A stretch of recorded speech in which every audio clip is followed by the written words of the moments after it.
Even Islamic banks, they do it.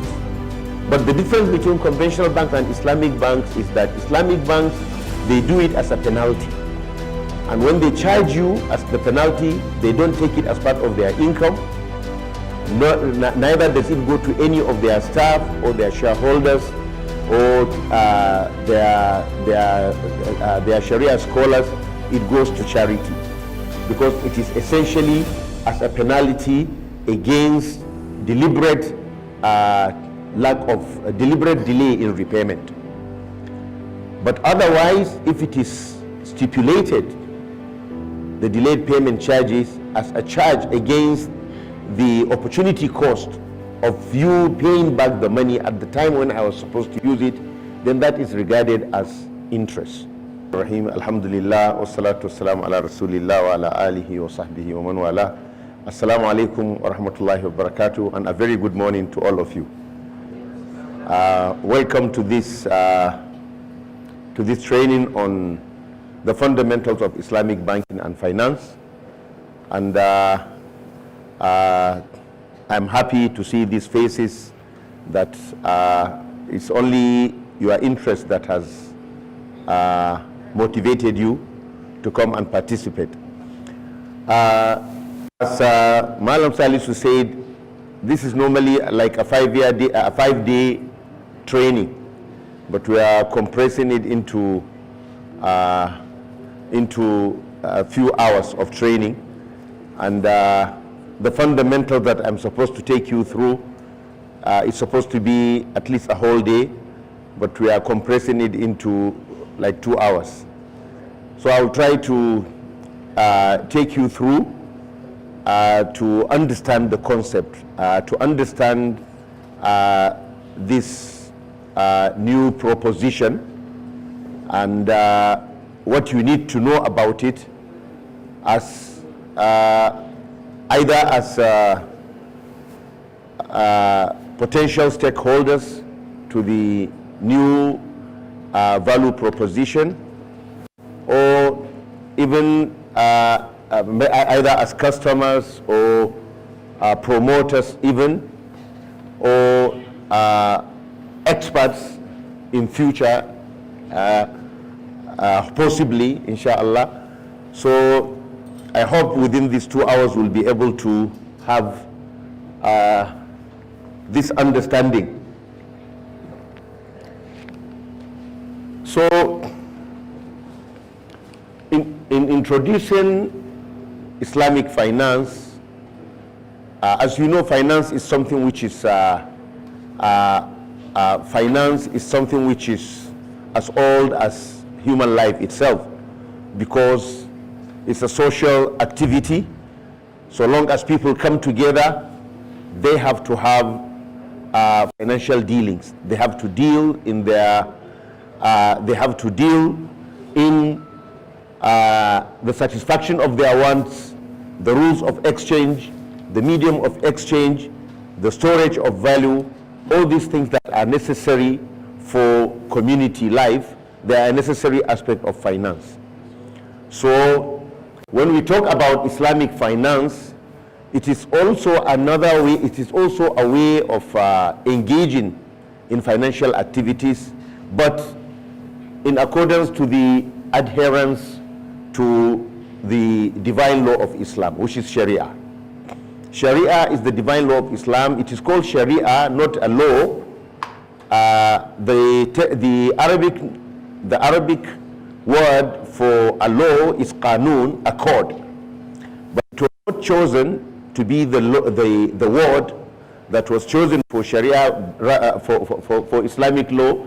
Rather, the word that was chosen is Sharia. The meaning of Sharia is a way that leads to a water place, the way that you follow to go and get water, which is essential for survival. So it is as though that the law is what will give you your survival. So the essence of Islamic finance is to offer financial services and products and instruments that are based on compliance to the Sharia. So it will be the same financial products that are offered everywhere, But the only thing is that it has to have this filter of screening, to screen the products, to screen the activities, to screen the instruments. Those that pass the test of compliance to the divine law, they pass. Those that don't pass the test, they are obstructed. So it is a kind of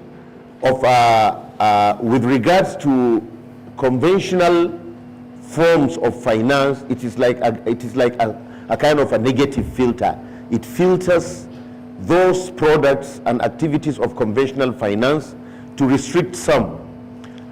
But there is also positive filtration in it, because it is not just to say don't do this, but rather do everything that will achieve the purpose and intent of the Sharia, because the Sharia has its own purpose and intent. So for all commercial financial transactions under the Sharia, the central precepts are the four things that have been mentioned here. That is the prohibition of riba. We will see the meaning of riba, the prohibition of gharar, the prohibition of gambling, and the prohibition of dealing in Sharia non-compliant goods and services. So under this, we can say that Islamic finance itself is a form of financial intermediation. So all it does is the way intermediation is done in conventional finance. Mobilize funds from surplus units and take them to deficit units. There are people who have surplus funds, they are not in need of them. And then there are people who are in need of funds. So Islamic finance, it intermediates to mobilize those funds from the surplus units to the deficit units, which is essentially what finance does, even in conventional finance. But the only thing is that that intermediation has to be done in accordance with the principles of the divine law. So the intermediation is done through a number of contracts, which we saw a whole session is going to be talking about those contracts.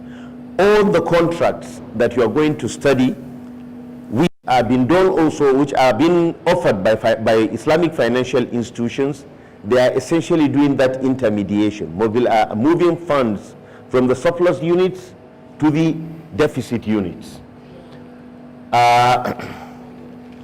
The key contracts, they form the basis for designing complex financial products, most of which are innovative, as we shall see the innovative products that have been introduced, which is the essence of what the first session was talking about, thinking outside the box, because that is the key to innovation. But there are some key contracts for you to have the mindset that will make you develop those products, because you have to do it within a paradigm. You just don't do it with only the profit motive in mind. So now we will take the major prohibitions. These major prohibitions, they are what make Islamic finance stand apart from conventional finance. The major prohibition is, the first one is riba. Riba, it is translated as interest. It is translated as interest, but its original literal meaning is that anything that is in excess. Anything that is in excess, even though it is commonly known as interest, but it means an addition, a premium that is added in certain types of financial transactions, which we shall see.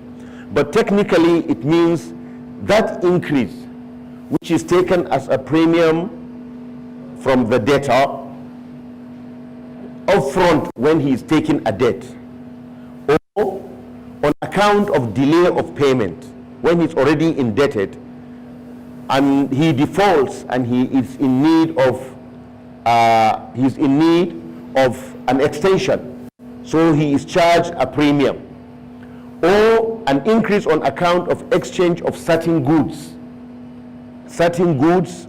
and money if they are of the same kind, when you are doing the exchange, you make an increase without making it an equal exchange of value. That is also regarded as interest. So this definition identifies three forms of increase that are regarded as riba. When you take a debt, when you take a loan from somebody, there is a stipulation that when you are repaying, you will repay the capital plus a premium. The premium that is stipulated is regarded as riba because it is over the principal amount.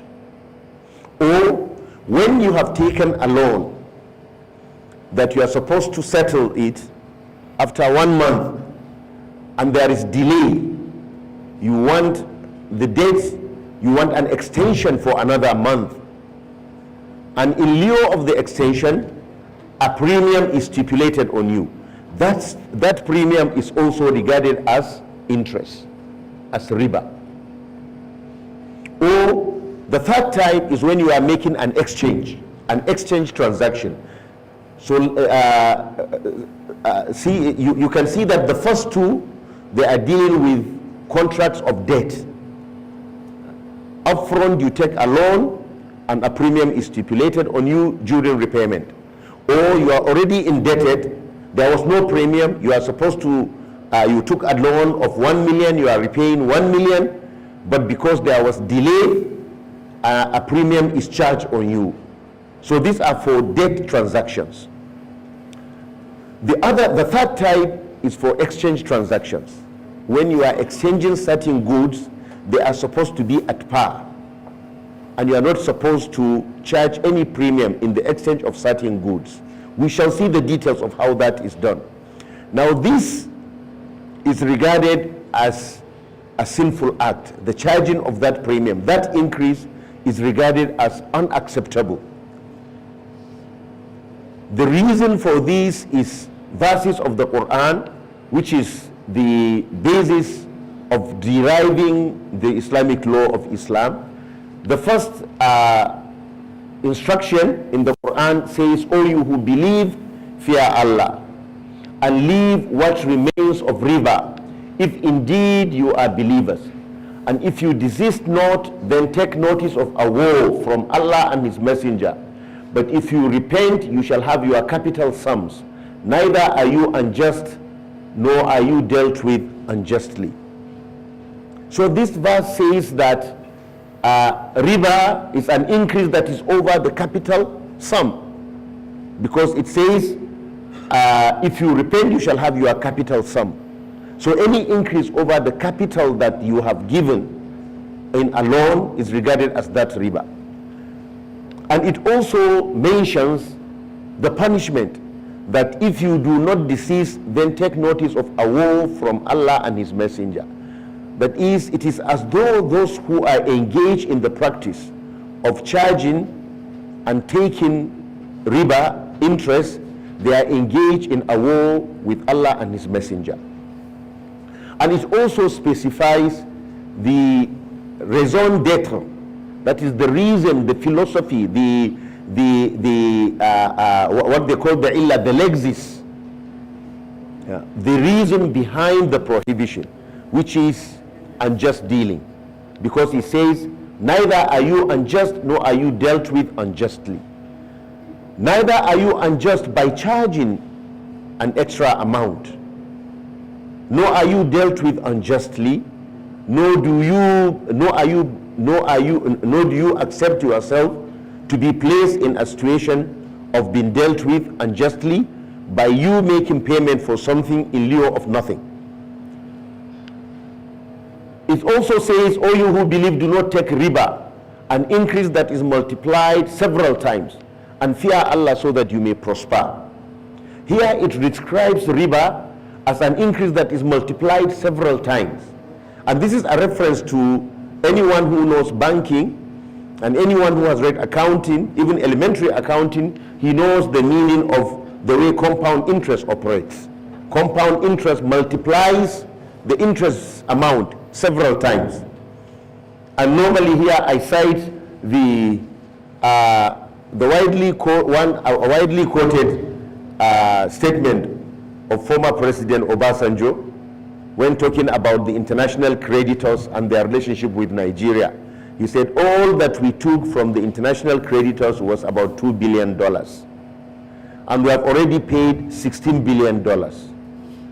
And they are still saying Nigeria owes another $16 billion.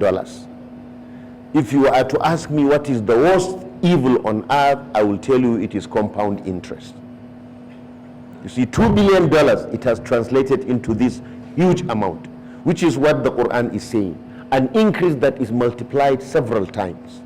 Because that is how interest operates. Anyone who rudimentary accounting makes you realize this.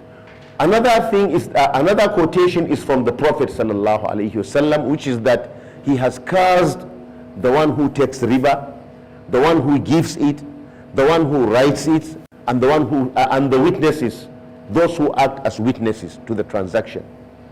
And it is regarded as one of the 7 major sins in Islam. The 7 major sins in Islam are associating partners with God,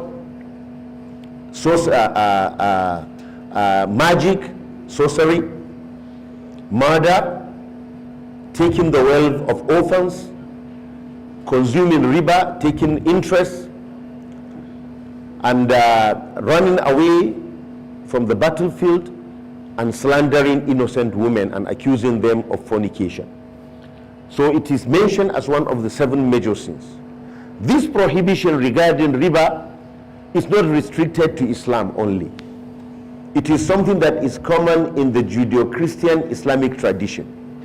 In Judaic tradition, it is clearly prohibited. In the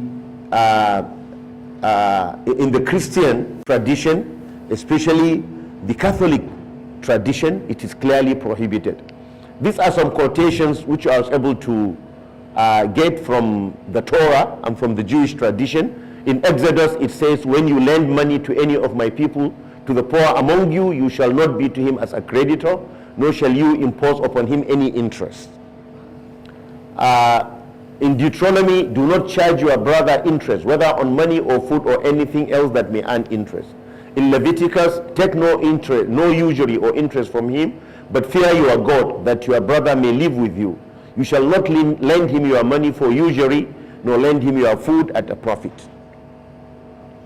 And in Ezekiel, it says, a righteous man does not lend at usury or take interest. This quotation in Ezekiel, it shows that it is general. It's not just restricted to charging your brother interest that is abominable. Charging anybody else interest is abominable in the Jewish tradition. This is also a quotation from one rabbi. He said, the most concrete expression of God's love for the debtor is, of course, the prohibition against the taking of interest.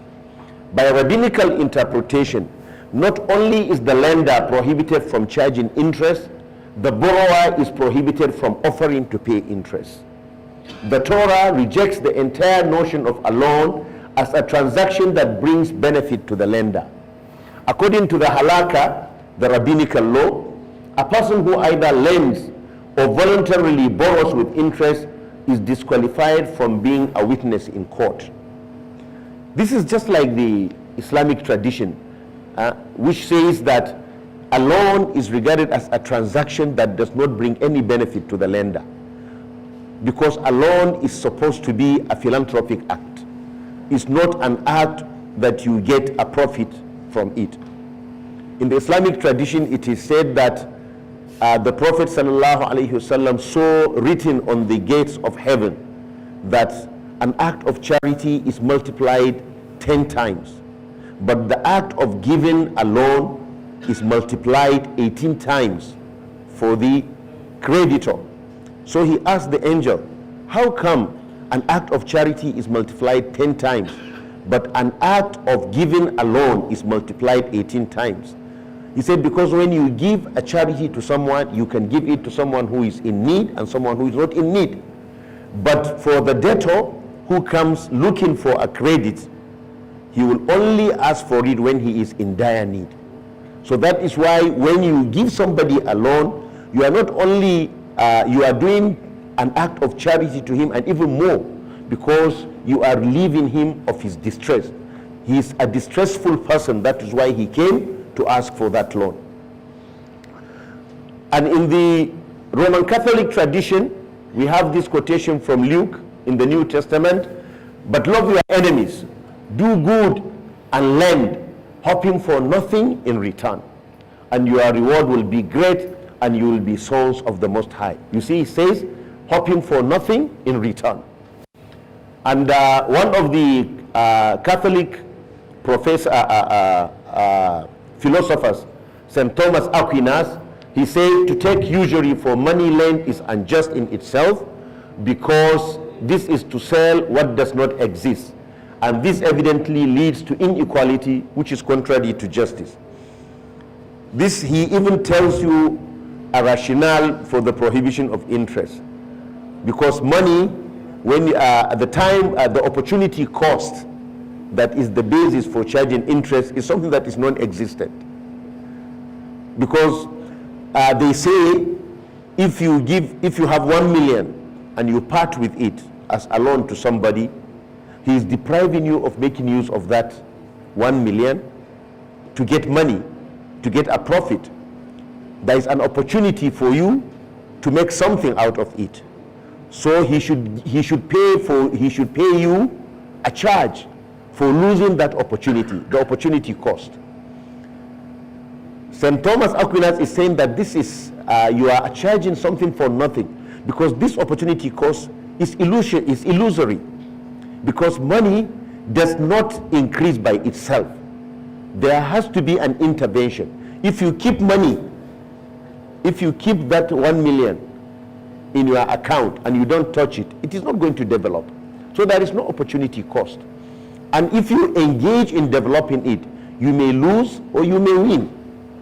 Therefore, to say that there has to be an increase as a result of the time value of money from opportunity cost is to create value out of nothing. This is what the philosophers have said, and there are so many theories of interest for and against. They condemned interest by so many eminent Christian, Catholic men of God. These are some of them, and also some councils of the Catholic Church, like the Second Lateran Council. You can see what it says. Later on, you'll have these slides, and you can see them. So you can see based on this that the prohibition of charging interest is common to Islam, Judaism, and Christianity. The only difference is that it is the opinion of some rabbis in Judaism that interest is only prohibited when a Jew is dealing with a fellow Jew. But when he is dealing with a Gentile, he can charge him interest. But this is not the opinion shared by some other rabbis who see it as general. But up to now in the state of Israel, you have in banks, they have counters for conservative Jews, for Orthodox Jews who want to follow the rabbinical law, and they don't deal with interest in their bank dealings. Now, because of this prohibition, the whole issue of Islamic finance came into being, because the essence was to create a financial system that follows the Sharia. And because the modern financial system is interest is strongly embedded in it, in the banking, in insurance, in the capital markets, in commodity markets, in all markets, interest, the element of interest is central, as though you cannot do any business without interest. So in order to offer the alternative, that is why the whole business of Islamic finance came into being. That is why also it is very, very important when you want to expose yourself to Islamic finance to understand what is this interest, how is it, what is what do the jurists say about it? How does it apply to modern finance? And how did the Islamic financial institutions how did they find an avenue, an alternative away from it?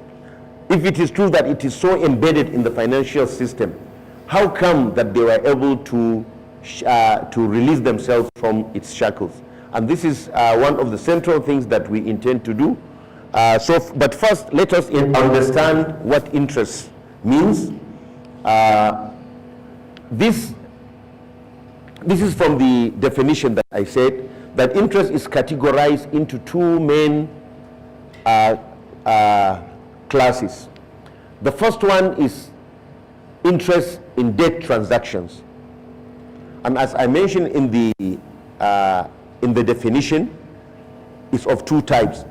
An interest that is stipulated upfront when you come to ask to demand for a loan. You will be given a financing, you will be given a loan, whether it is for consumption, whether it is for production, whether it is for trading.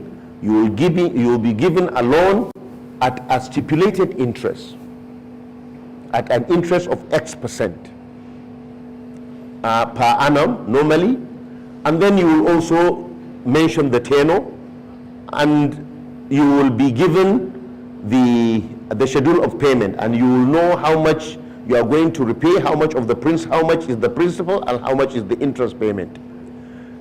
That kind of interest of debt, that increase, that premium is interest. The other type of interest is riba, of delay in repayment of debts. You already had a debt. Maybe in the beginning it was not even an interest-based transaction. Maybe you bought a car, even from an Islamic bank. They financed you to own a car, and you are supposed to pay. You are financed for a car of 2 million, and you are supposed to pay 2.5 million within a period of 1 year, and then you are not able to pay. Now, if there is a delay in repayment over 1 year, and as premium is stipulated on you, that is calculating the residual value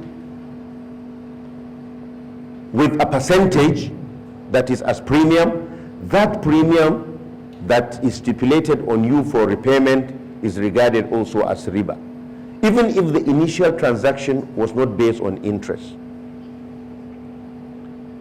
So this is the second category of a debt, of riba.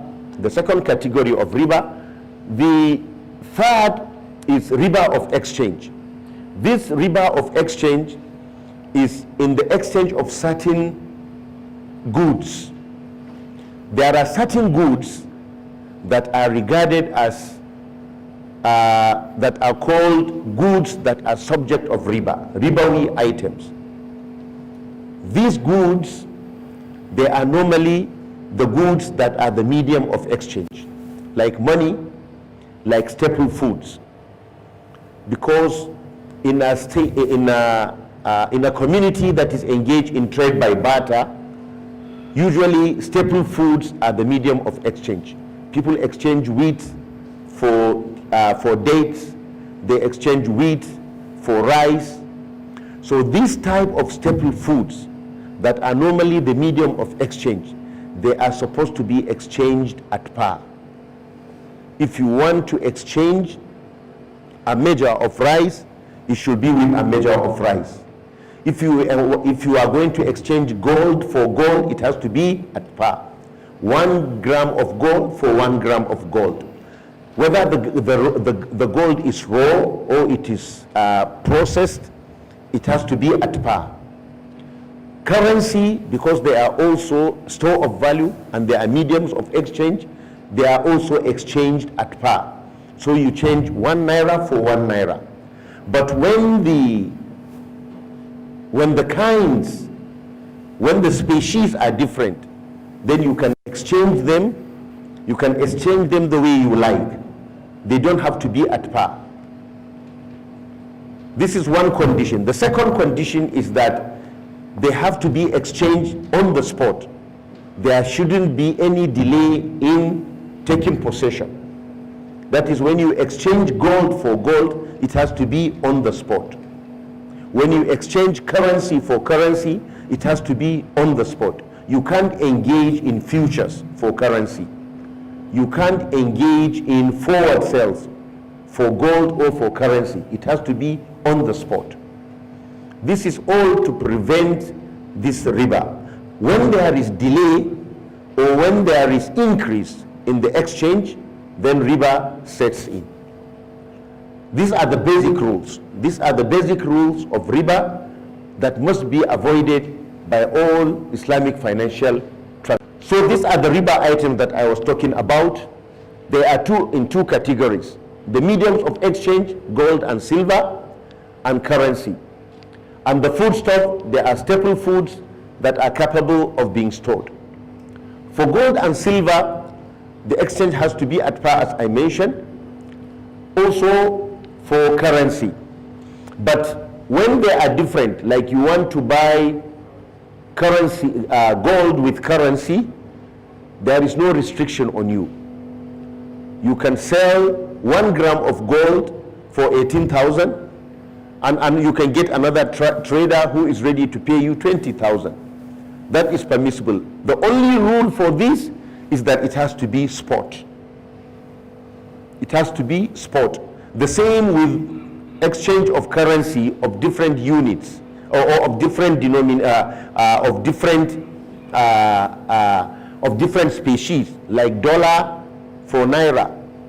You can change $1 for 355 naira, and you can find somebody who can sell to you the same dollar at 353. So it doesn't have to be the price. It can be arrived at by bargaining, but it has to be on the spot. So you cannot pay for dollar now and then delay taking possession till tomorrow or till much later, as they do in the forwards. You buy the dollar of June in May, so that you hedge your position. If you have some dollar obligations and you are afraid of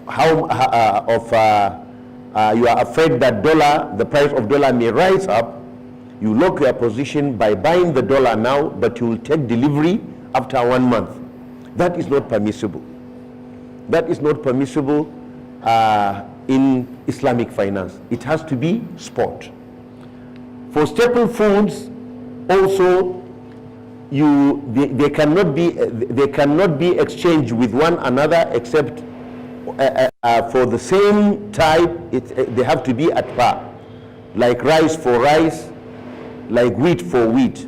But when you are exchanging one kind for another, like in a barter transaction, it has to be spot as well. Exchange rice now with wheat now. Now, based on this prohibition, a number of activities in conventional markets cannot find acceptability under Islamic finance. And these are the ones that these are some of them. Interest-bearing loans. Interest-bearing loans. So an Islamic financial institution cannot give a loan that bears interest. It cannot give a loan that bears interest. If it has to give a loan, the loan has to be interest-free. So if they have to do working capital financing, where they have to give you money, they have to find a way. They have to find a different way. It can't be an advance of money and then they benefit from it, because any benefit from a loan is regarded as riba. So the conventional loans, whether for consumption, whether for production, they are all regarded as haram, not permissible. Also bonds that are raised in the capital markets, company bonds. A company will sell a bond which is an offer to get a loan from the capital market, from investors in the capital market, and they will receive payment of premium plus they will receive payment of principal plus a premium, which is the interest on the loan. Is not permissible. Like debentures. Like debentures is not permissible under Islamic finance. So if companies want to get financing, they have to look for alternative ways of raising finances from the capital market, which was why they developed sukuk, as you shall see during your third presentation, how companies raise money from the capital market. For conventional ways, they use bonds. Also government bonds. Government bonds like treasury bills, which the governments, they always issue through either through the debt management office or through the central bank, which are actually loans against the government. Government takes the money. They are very secure because they are guaranteed by the credit worthiness of the federal government. The federal government doesn't default, so they are a very safe avenue because you know that the government will not default, they will pay you. But essentially you are giving money to the government as a loan, and the government is paying you the principal plus interest. That interest that you are getting is not permissible, which is also why an alternative was created for government financing, because government can raise financing through a way that is not interest-based, which is the way of the sukuk, as the alternative to interest-based transactions. Interest-bearing securities. There are so many papers in the capital market, so many types of securities. Anyone that is tied to interest is subject of this major prohibition. Ownership and trading in shares of corporations whose main line of activity involves riba, such as conventional banks and insurance companies. Because essentially banks, conventional banks, they deal primarily in their intermediation on interest, because they mobilize savings from surplus units based on interest. Fixed deposit accounts, they will give you interest. Then they will advance the money to the deficit units as financing based on interest at a higher rate. The difference between the interest they charge and the interest they are going to give the depositors, that is their own income. That's the way conventional banks, they do their intermediation. Now that activity, which is principal in the activities of banks, makes their income completely, mostly interest-based, even though it's not 100% interest, because they do other types of services which they charge commissions, and under Islamic finance, commissions can be charged because it is in lieu of real activity. But interest is regarded as non-permissible. Because of that, to own shares of such companies, of conventional banks, is regarded also as unacceptable under Islamic finance. Also insurance companies, because the principal line of business of insurance companies involves also an element of riba, of interest, because the premium you are paying, you are getting something in return higher than it when when there is a loss event and they are taking they are doing the underwriting business to pay you off. So you are exchanging a little amount of money for a big amount of money. And in case where you don't get anything, you are supplying money and you are getting nothing in return. So in both cases, there is interest. So insurance companies too, dealing in their shares is regarded as unacceptable activity under Islamic finance. Charging cost of funds. When you charge, when you are advancing a financing and you say the cost of funds is such and such, that is also regarded as a prohibited activity. Delayed payment charges on debt obligations. Banks usually stipulate delayed payment charges when you are supposed to, when you are due for repayment and there is delay, they are going to charge you. Even Islamic banks, they do it. But the difference between conventional banks and Islamic banks is that Islamic banks, they do it as a penalty. And when they charge you as the penalty, they don't take it as part of their income. Neither does it go to any of their staff or their shareholders or their Sharia scholars. It goes to charity, because it is essentially as a penalty against deliberate deliberate delay in repayment.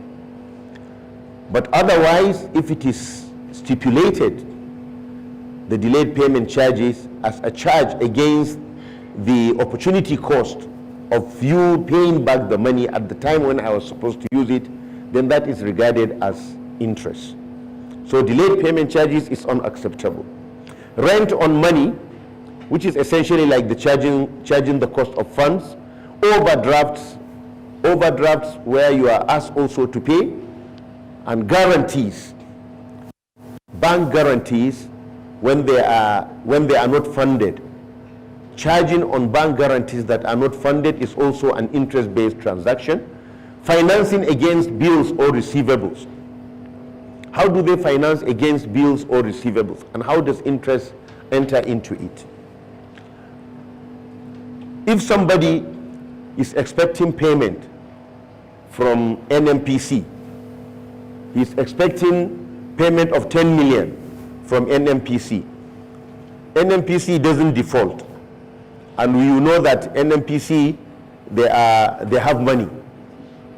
I mean, it's not like a company that was formed just last year. You don't know what is its even the financial may be false. So you are sure that their repayment is sure banker. You are sure about it.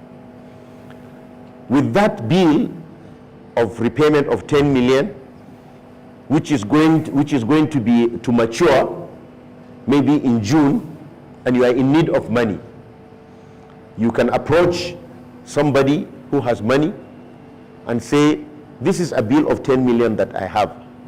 I'm ready to take 9 million from you, and take the bill. Whenever it matures, take 10 million from NMPC. That is financing against a receivable, isn't it? Like discounting.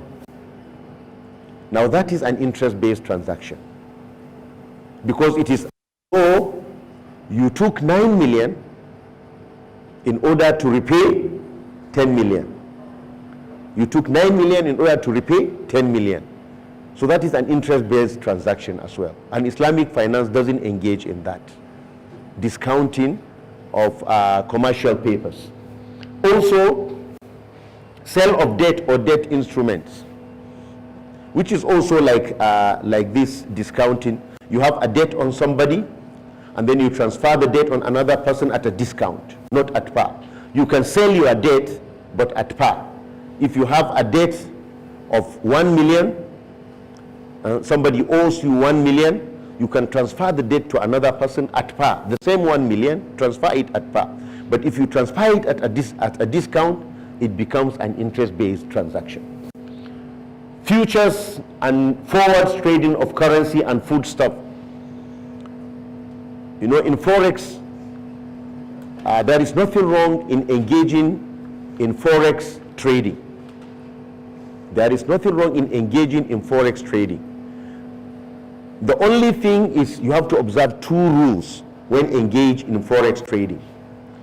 The first one is that it has to be spot, because in Forex trading you are dealing with currency. And when you are exchanging currency for currency, no matter what type of currency they are, it has to be a spot transaction. So you can't engage in forwards. You can't buy dollars now for delivery a week later or a month later. It has to be spot. The second condition is that the margin if you want to do leveraging, if you want to take a margin, the margin has to be Sharia compliant. Normally, what do the brokers do? The brokers, they ask you to, if you have $10,000 and you engage with a broker, he will tell you he will give you a margin. He will give you a margin of 100. So if you have $10,000, you can trade in $1 million. You can trade in $1 million. Because if you have only $10,000, maybe all you will get in a transaction from the currency movement will be like only maybe $1.6 out of your $10,000, because you normally is 0.0016. That is the only currency movement, and when you multiply that by 1,000 or by 10,000, the best is maybe $16. So, but when you multiply that $16 by 100, then that translates into 1,600, 1,600. But you cannot raise $1 million. But the broker can make you trade in that amount, and then he will charge you a commission. The commission he is charging you is actually a payment of the advance he gave you, of the additional, of the advance that he gave you, of the additional money over your $10,000. So actually he's giving you a loan and charging you interest. So if you do margin trading, when you are doing Forex, you are taking riba. But there is a way which in Islamic finance, there is a way which they do Forex without engaging. They do the leverage, they do margin trading. But how do they do it? They do it by getting, by what they call getting cash. How do you get cash? You engage into commodity trading. The broker will buy commodities and then sell to you for delayed payment. And then you appoint another broker to sell the commodities for you so that you get immediate money now. So if, for instance, you want your margin, you have $10,000, you want $1 million, so the broker will buy commodity for $1 million, and you will undertake to buy from him for $1,010,000. For $1,010,000, payable after 1 month. Payable after 1 month. And then that money that you got, commodity that you got, you will go to the same exchange, the commodity exchange, sell it. Normally, because it is done within a few hours, within few minutes, you will sell it for the same amount. So you will get the 1 million that he bought the commodity for. You will get the 1 million, and then it is on you to repay him $1,010,000 after 1 month, and you have a whole month to be using that $1 million and engage in trading. So you can do margin trading. This one is Sharia compliant. But the way they do it, using the platform of the brokers, it is unacceptable under Islamic finance. It's a bit boring, huh?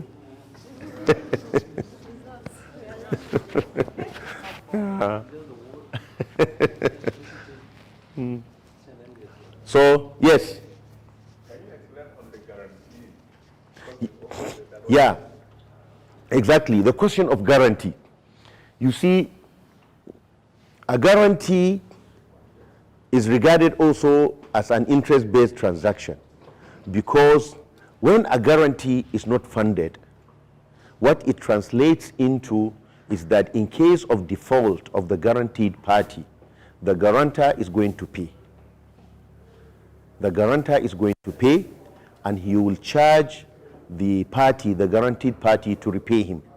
Even if he repays him at par, the same amount that he gave, the fee that he took for the guarantee, it translates into a debt that has brought a benefit to him. So that is why guarantees charging fees for guarantees, it should be restricted to the only administrative charges of actually writing the guarantee. But to tie it to the amount of the guarantee and the tenor of the guarantee, to make it into a service, the guarantee has to be fully funded. If it is fully funded, then you never enter into a situation whereby the guarantor is going to use his money to repay the creditor, and then come and ask the guaranteed party, to pay him off. So that is why I made that distinction. I said where the guarantee is not funded. But if it is fully funded, then you can charge any fee you like for a guarantee. Even though we are still, this is the opinion of certain Sharia boards, and at the central bank, this is up till now the phrase, the council in the central bank has not taken a position regarding guarantees. It's going to be very soon, they will take a position regarding it. Okay. Any other questions? Yes. Okay. My question is regarding the hedging. Hedging, yes. Yes. A lot of times you have contracts that are signed over a period of time. Yes. And payments are being done over a milestone period. Yeah. Now, assuming you sign, because hedging is mostly done with international countries. Yes. Most of the time because of the currency differences. Yeah. Now, my question is this: assuming you sign a 2-year contract, Yeah. 4 months of $10,000, Yes. and you're going to pay that $10,000 at certain time Yeah. over the period of 24 months. Mm. And today the dollar is 360. There is a forecast of maybe dollar becoming 400 naira before you finish that payment. That payment. What's the take of Islamic banking with regards to hedging that payment into a particular exchange rate? Yeah, that's a very good question. You see, hedging as a principle is acceptable. But the only thing is that the way it is done. I mean, to hedge is a risk management tool. And protection of wealth is acceptable under Islam. You have to protect your wealth against loss. You have to mitigate risks. Mitigating risk is permissible. That is why we are asked in the Quran, when you enter into a debt transaction, put it down to writing. And when you are on a journey, you don't have someone to put it down in writing, take a collateral. That is a risk mitigating action. So to hedge is a risk mitigation. But then if you are to do any mitigation, it has to be in compliance with the principles of the law. Now, if you do the hedging the way they are doing it the conventional way, it means you are going to enter into forward trades in currency. Buy dollar now against the dollar that will be delivered to you for your July payment. You buy it. There is delay in taking possession, which is haram, because it is the hadith of the Prophet ﷺ said, exchanging gold for gold, silver for silver, it has to be at par, and it has to be yadan biyad, hand by hand. Give now and take possession now. So how do Islamic banks do it to guard against this prohibition? They do it under the principle of what they call al-wa'ad. That is an undertaking, a promise. A promise is not a contract.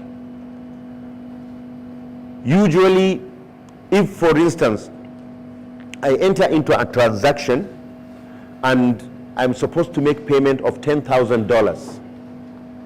I'm supposed to make payment of $10,000 to a house agent. Maybe I am a travel agent and I'm looking. I want hotels for my pilgrims in Mecca. So I want $10,000 that I will pay in Ramadan, which is going to be in May, say, for instance. And I'm afraid that the dollar may shoot up at that time. So I enter into a contract now for taking the dollars in Ramadan. That is not permissible. So what do? I make undertaking. I will tell either the BDC or the central bank, I promise I'm making an undertaking to purchase $10,000 at 355 naira in July. I'm not making the contract now. It is an undertaking.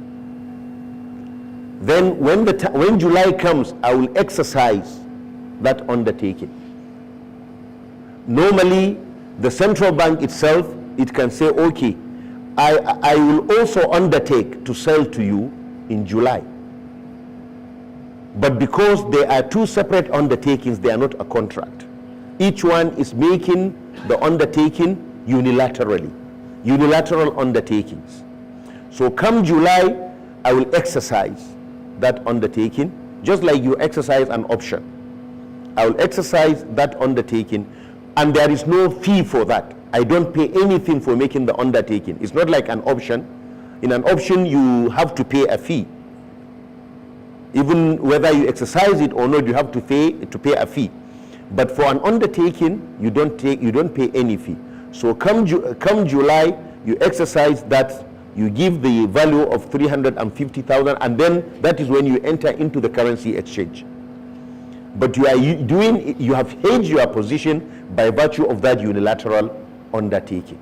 So that is one way they do it. That is one way they do it. Another way they do it is by entering into exchange, buying commodities and selling for delivery at a later date. Because when you are buying commodities, you can do it spot, you can do it futures. You can do it spot, you can do it futures. But normally the mechanism of the wa'ad, that is the undertaking, is the one that is used. And even for the central bank, this is the one they approved for Jaiz. They have approved for Jaiz to enter into forward currency transactions based on the principle of wa'ad. Okay. This is the rationale for the prohibition of riba, that there is injustice and exploitation, as we saw. Because on what, no, yes.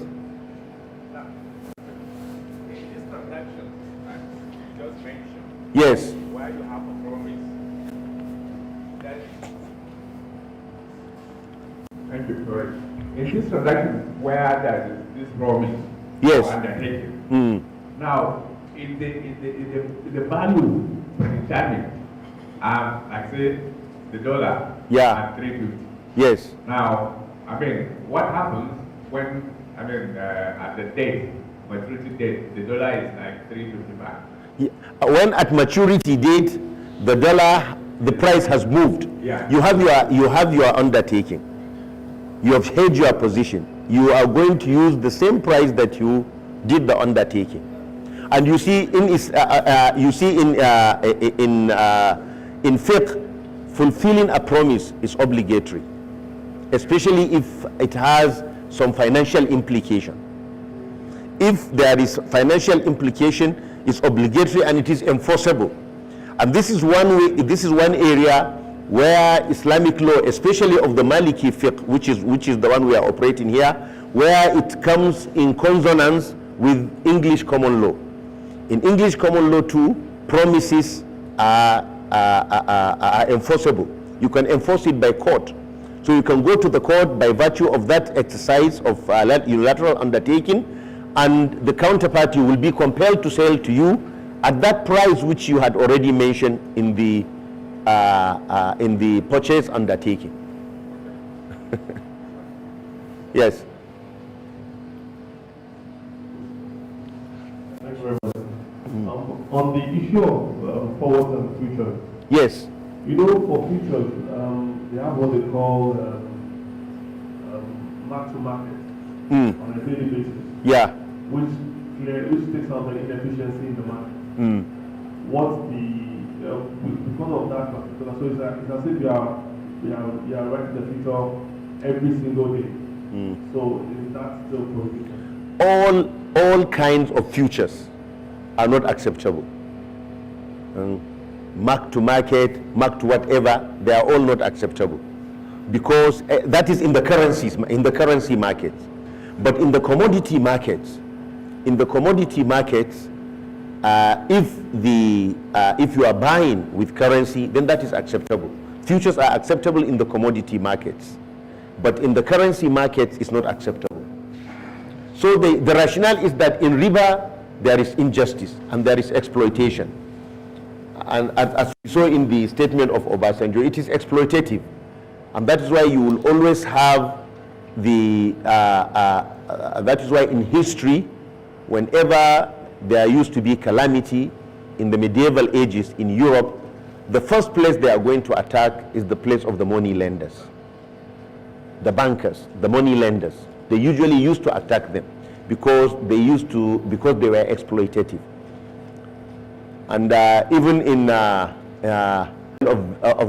Venice, Shylock, the way he is presented, and the bloodthirsty, merciless, exploitative merchant. Because of what? Because of usury, because of lending, and because it's a money lender. So it is exploitative, and this is what it says in the Quran: La tadlimuna wa la tudlamun. Neither are you being unjust, nor are you dealt with unjustly. So there is injustice in it. It creates a rentier class in society that only receive reward without corresponding risk, because when you charge interest, you are transferring your risk. You are not sharing the risk. Somebody is coming with a business proposal. He's coming with a business proposal. He'll say, I will finance you. Whether your business succeeds or it fails, you have to pay me back my principal and pay me back my return. What if I lose? That is your business. What if I gain? That is your business.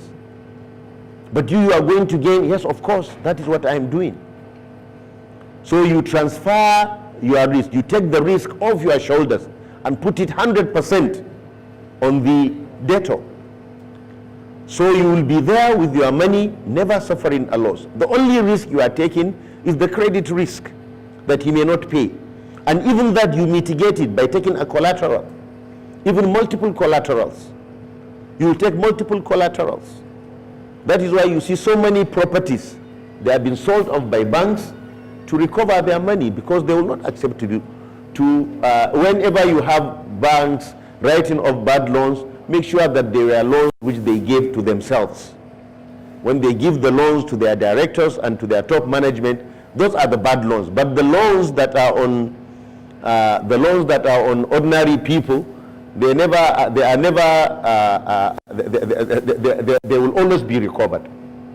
Also, it leads to inefficient markets, because the determination of interest is arbitrary, and that is why money is not treated as a commodity under Islamic finance. When you do your transactions based on interest, you are making money a commodity, while money is supposed to be a determinant of value, and you are making the money itself to become a commodity that will be traded. What will determine its value? It is arbitrary. Also, it should avoid making money and other mediums of exchange as commodities, leading to their utilization to increase the purchasing power without corresponding productive activity, the purchasing power of the people that have it. Okay, this is the first major prohibition, which is interest. It is as though it is the only prohibition in conventional finance, which is why in Nigeria we call the alternative to be non-interest banking, because this interest permeates in so many aspects of finance, not only in banking as we saw, but in the capital market as well as in insurance. The second one is gharar. Gharar means uncertainty that leads to exploitation of any of the parties to a transaction. An uncertainty either in uncertainty in either the value of what you are exchanging, or in the ability to deliver, or in any stipulated conditions where there is uncertainty over the roles of the parties and what they are getting in the exchange transaction. This kind of uncertainty is not acceptable because it leads to exploitation.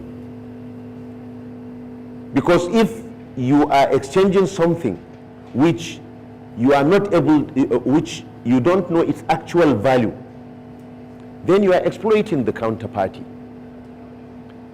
Somebody, he comes with a piece of glass and he says, this is a precious stone, and he sells it to you for a precious stone. He sells it to you for 100,000 naira, while it is just ordinary glass that will only sell for maybe 10 naira. That is exploitative. On what account did he take 10,000, 100,000 from you, and he gave you something that was valueless? Or he is unable to deliver. He is unable to deliver. Somebody will come and say, and enter into a transaction with you to sell to you stolen property, his car that was stolen. Say, you see, my car was stolen, and we're looking for it, and the police are doing a very good job. I'm very confident they're going to get it. You know, this car, if it is with me now, you will only be able to, I will only sell it to you for 2 million. But give me 500,000. Whenever the police bring it, take it. It's yours. Just for 500,000. Is that fair?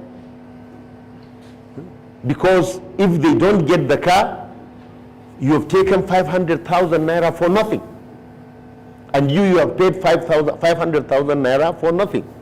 So that is exploitative. And Allah Tabaraka wa Ta'ala says, "O you who believe, do not squander, do not consume the wealth of one another without justice, without a just cause." So any of the following is gharar, uncertainty about the ultimate result of the contract, which is the counterparty risk, a settlement risk. That is, he's unable to settle. He said, I will sell to you, and he's unable to produce, like the one who is selling a stolen car, his car that was stolen. Uncertainty about the nature or quality or specifications of the subject matter. That is, you don't disclose some material information that is necessary to the counterparty for him to know what you are selling. You sell something. You sell something without clear disclosure. You hide defects. This is also a kind of gharar. Uncertainty about the rights and obligations of the parties. Like you combine a contract so that a person will be playing a dual role. You don't know what kind of role he is playing. Is he a debtor or is he a seller? Like you tell somebody, I will buy this projector from you, but on the condition that you will also give me a loan of 100,000. So he is selling you his projector, and he is also giving you a loan.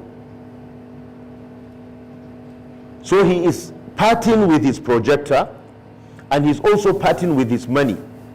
In such a situation, is he not going to embed a benefit that he wants to get from giving you the loan in the price of the projector, so that you will benefit from it? The projector is worth 500,000. He will say, this is 550, since I am giving you, so that indirectly he is taking interest. This is a kind of gharar. Or in a combination of contract where his role is not clearly, the combination of contract will lead to a situation of committing a prohibited act. Also, deceit, fraud, or withholding value-relevant information, they all are aspects of uncertainty, excessive uncertainty. Why is gharar prohibited? It is prohibited because of exploitation. It also leads to disputes, and it also leads to taking the wealth of others for without a just cause, as I mentioned in the verse which I quoted earlier. There is a gharar that is tolerated when it is minor and it cannot be avoided. Minor gharar that cannot be avoided is permissible. For instance, when you buy a whole truck of cement, it's quite possible that maybe 1 or 2 bags may be damaged, 1 or 2 some may be damaged. It's normal, it comes. It doesn't, you don't have to say that you have to inspect each and every bag of cement to assure that there is no damage, to make sure that you know what you are buying. So long as there is no deliberate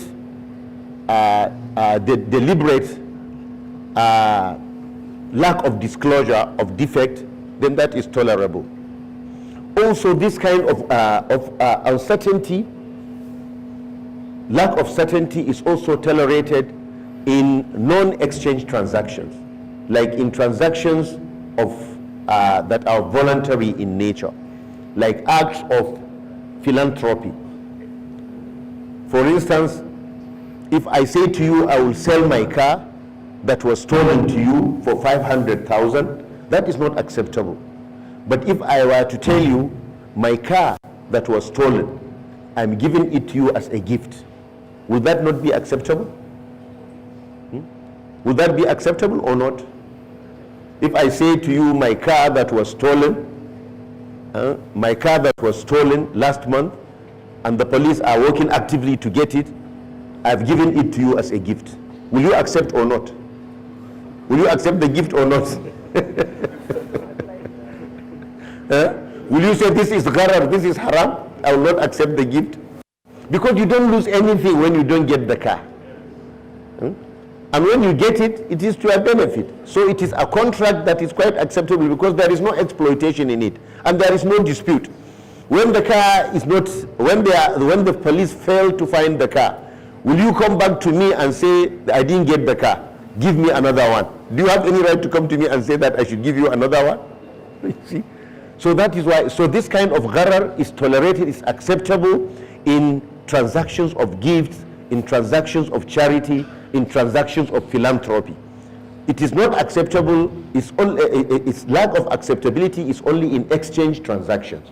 Because in exchange transactions, it will lead to exploitation, taking wealth for nothing, taking the wealth of others for nothing.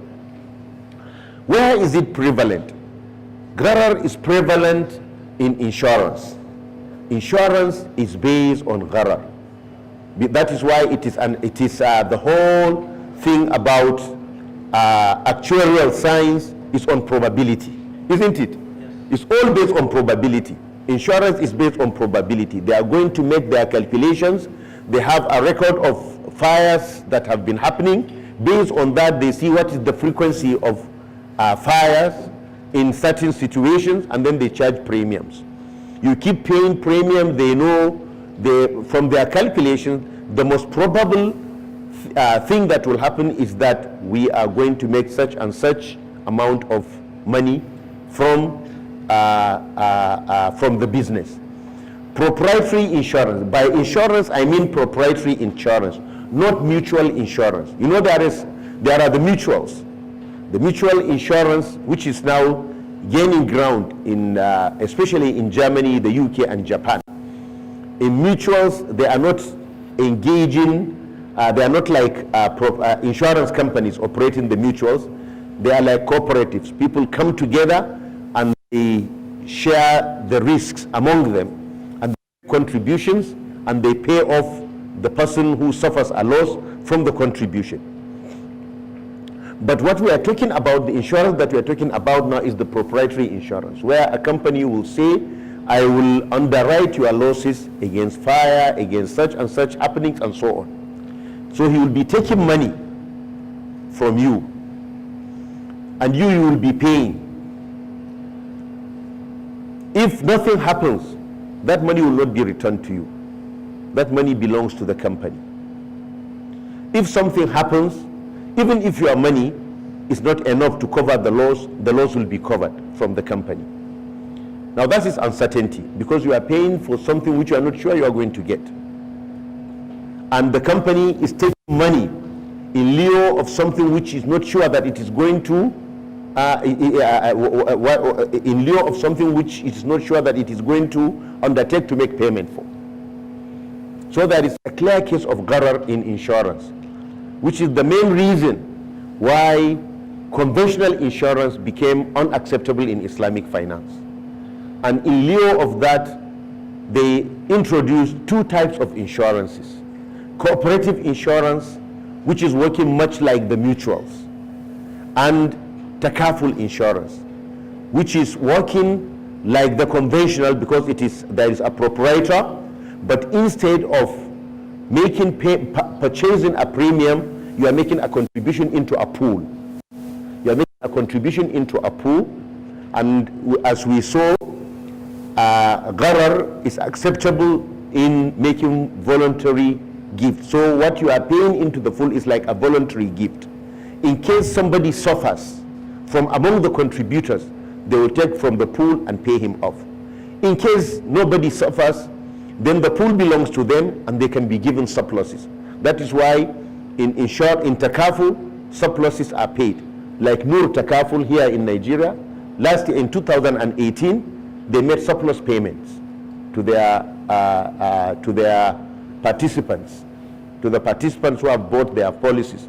Because when they make the calculations, they have made the underwriting payments, and they have taken the charges for their services, and there is still a surplus, then the contributors are, by virtue of the contract, they may be entitled to the surplus.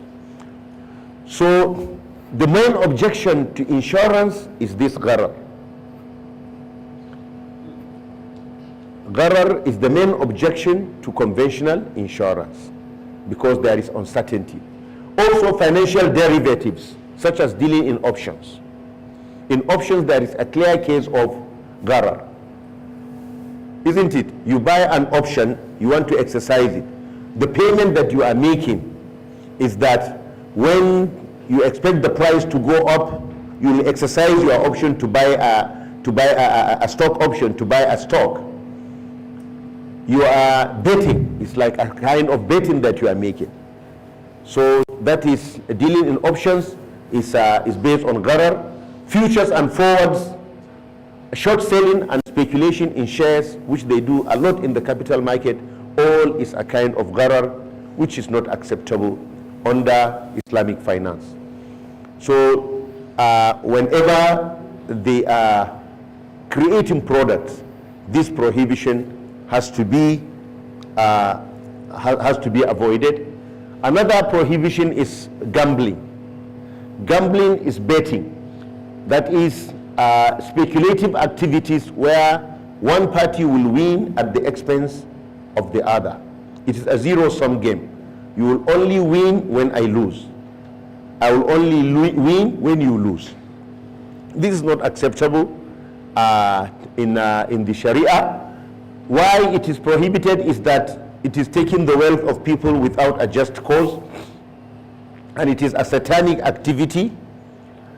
It is a sin. It obstructs people away from prayer and remembrance of Allah. It breeds hatred and enmity among people. That is why in casinos you will have to have hefty men, because usually it ends up in fights. So you have to have hefty men there always. Yes, to take care of the troublemakers, because somebody he's just not going to accept it. He brings out his money, he loses. He brings out, he loses. He brings out, he loses. He'll just fight. And then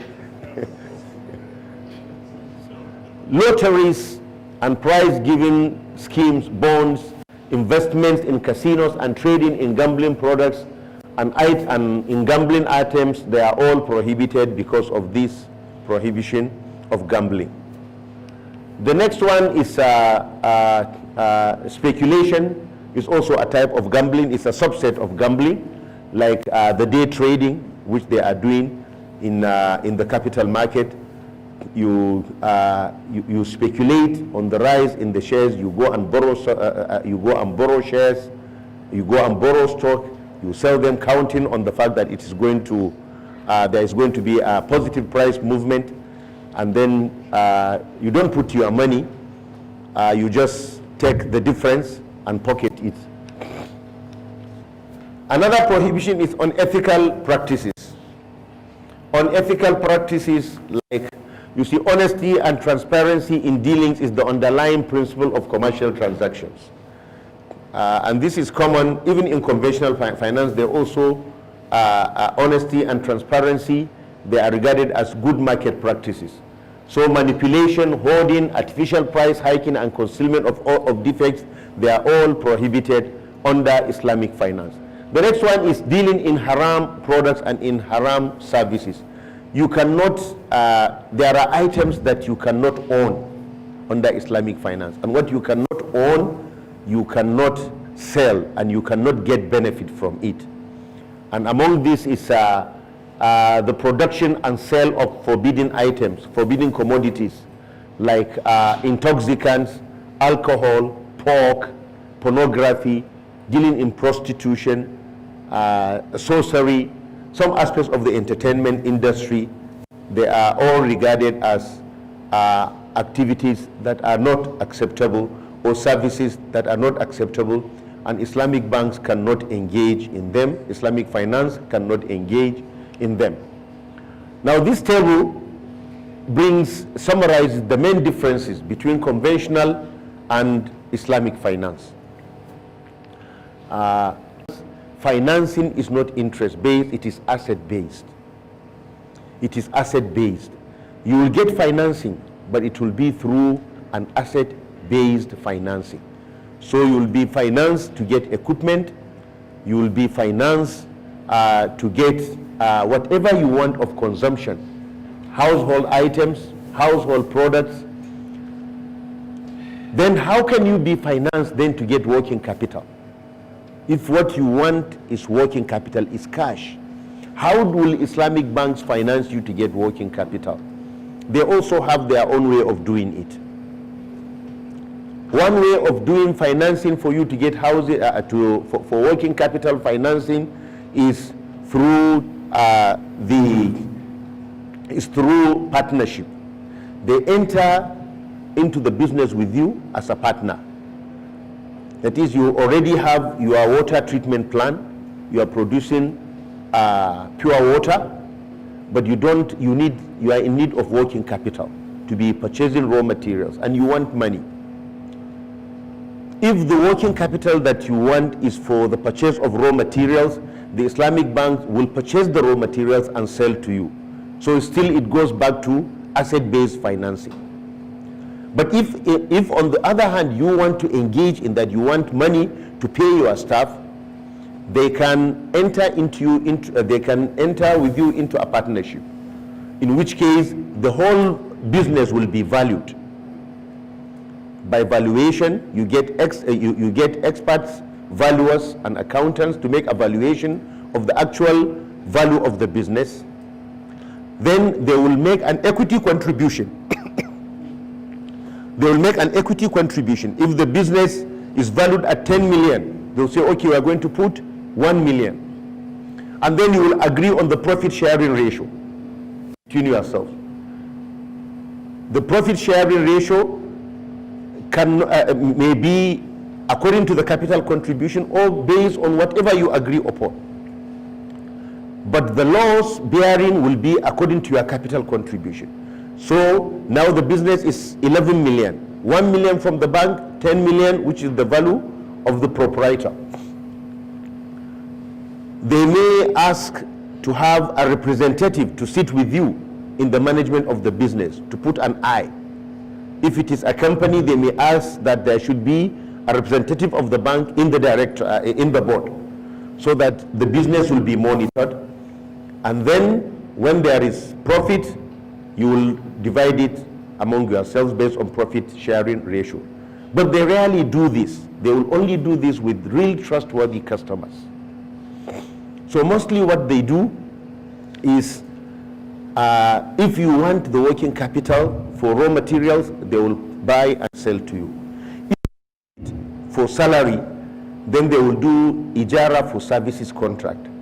That is, they will say, okay, we will act as employers for your staff, and then we will sell the contract to you as though you are outsourcing from us. So the person that you are paying 100,000, you will end up paying him 105,000. You will pay the bank, and the bank will be paying the salaries to the workers, and then will be making payments spread over the period of the financing, and many other ways which they can do to finance. But normally the financing is always tied to an asset. Even where they want, even where you want to, you will get money. They have another way of making you have money, which is through commodity murabaha, commodity financing. You go to they will buy a commodity from an exchange, a commodity exchange, and then sell to you for future payment, for deferred payment, and then you will sell that commodity to get cash. So you will have the cash that you want, but not as a loan. The loan that is on the debt that has been created is through the commodity which was bought and sold to you. So normally the financing has to be tied to an asset, and it could also be based on generating a profit from the sale of an asset or its use of right. Interest-based deposits. Under conventional finance, deposits are created based on interest, fixed term deposit accounts, but under Islamic finance, the deposits are not interest-based, but based on profit and loss sharing, or as interest-free loans. Current accounts are interest-free loans. Current account in Islamic banks do not charge, interest is not accrued to that. But fixed, what mimics the fixed deposit account of conventional banks is the mudaraba deposit account. That is the profit and loss sharing account. The profit and loss sharing account, you enter into it. Normally, the banks, they make it of two types: the restricted, the unrestricted. In the unrestricted, they put their own funds in it, and then there is a profit sharing ratio. Normally here in Nigeria, because the banks are not many, it is skewed against the customers, honestly. Because normally the banks, they take about 70% of the profit, and the customers, they take 30%. But in the Gulf, the opposite is the case. In the Gulf and Malaysia, the banks take 20%, and the customers, they take up to 80%. So you can go through them, because my time is actually up, to see the main differences between them.